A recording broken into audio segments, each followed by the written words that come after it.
so এই পোষ্টকেইটা মুকলি কৰিছে APSC অৰ্থাৎ আসাম পাব্লিক সাৰ্ভিস কমিশনৰ ফালৰ পৰা আৰু পোষ্টৰ নাম হৈছে জুনিয়ৰ ইঞ্জিনিয়াৰ ইলেক্ট্ৰিকেল হয় আৰু under public works building and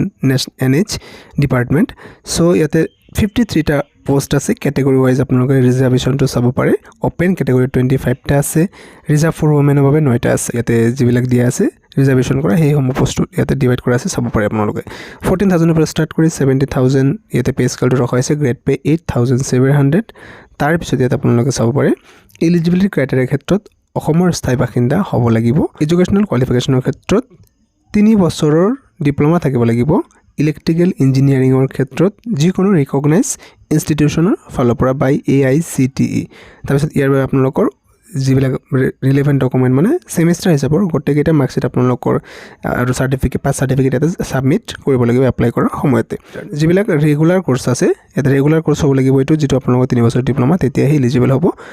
আৰু যদি ডিসটেন্স মোডত কৰা হয় তেনেহলে এটো একসেপ্ট কৰা নহব আপোনালোকৰ এজ লিমিট টু 18 বছৰ মিনিমাম হ'ব লাগিব ম্যাক্সিমাম 40 ইয়াৰ্স ৰখা হৈছে 1 জানুৱাৰী 2026 হিচাপে এজ টু কাউন্ট কৰা হ'ব 5 বছৰ ৰিল্যাক্সেশন লাভ কৰিব SC ST ক্যান্ডিডেট হলে অৰ্থাৎ আপ টু 45 ইয়াৰ্স 3 বছৰ ৰিল্যাক্সেশন OBC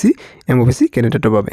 যদি জেনাৰেল ক্যাটেগৰি হয় এপ্লিকেশন ফিস হিচাপে 300 টকা প্ৰায় পেমেন্ট কৰিব লাগিব 297.20 পইচা OBC MOBC হলে এটো 197.20 SC ST লগতে BPL আৰু PWBD অৰ্থাৎ পাৰসন উইথ বেঞ্চমাৰ্ক ডিসেবিলিটি হলে এতে 47.20 रुपीस পেমেন্ট কৰিব লাগিব অনলাইন এপ্লাই কৰাৰ বাবে আপোনালোকে apscrecruitment.in এটো অফিচিয়েল ওয়েবসাইট লগে গৈ কৰিব পাৰিব প্ৰথমতে ৰেজিষ্টাৰ কৰি ল'ব লাগিব যদি ৰেজিষ্ট্ৰেচন কৰা নাই আৰু ৰেজিষ্ট্ৰেচন যদি আপোনালোক কৰা হৈছে তেনেহলে আপোনালোকে লগইন কৰি এপ্লাই কৰিব পাৰিব ইয়াৰ যেটো এক্সাম ল হ'ব যেটো সেন্টাৰ দিয়া আছে জোনসমূহ শিলচৰ জোৰহাট নগাঁও তেজপুৰ কোকৰাঝাৰ গুৱাহাটী একেটা জোন আছে আপোনালোকৰ কোনখনত সুবিধা হয় মানে আপোনালোকৰ নিজৰ ডিস্ট্ৰিক্ট পৰিছে নে আপোনালোকৰ নিজৰ ডিস্ট্ৰিক্ট ক'ত হয় নাইবা যদি আপোনাৰ ডিস্ট্ৰিক্ট পৰা নাই তেনেহলে আপোনাৰ ডিস্ট্ৰিক্টৰ ওচৰত যিখন সেন্টাৰ আছে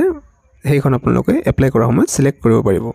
এপ্লিকেশন প্ৰসেসটো এতিয়ালৈকে আৰম্ভ হোৱা নাই 11 মে তাৰিখৰ পৰা আৰম্ভ হ'ব আৰু এটো এপ্লিকেশনটো চলিব জুন মাহৰ 10 তাৰিখলৈকে আৰু পেমেন্ট কৰাৰ বাবে লাষ্ট ডেটটো 12 জুনলৈকে ৰখা হৈছে গতিকে যি হল ক্যান্ডিডেট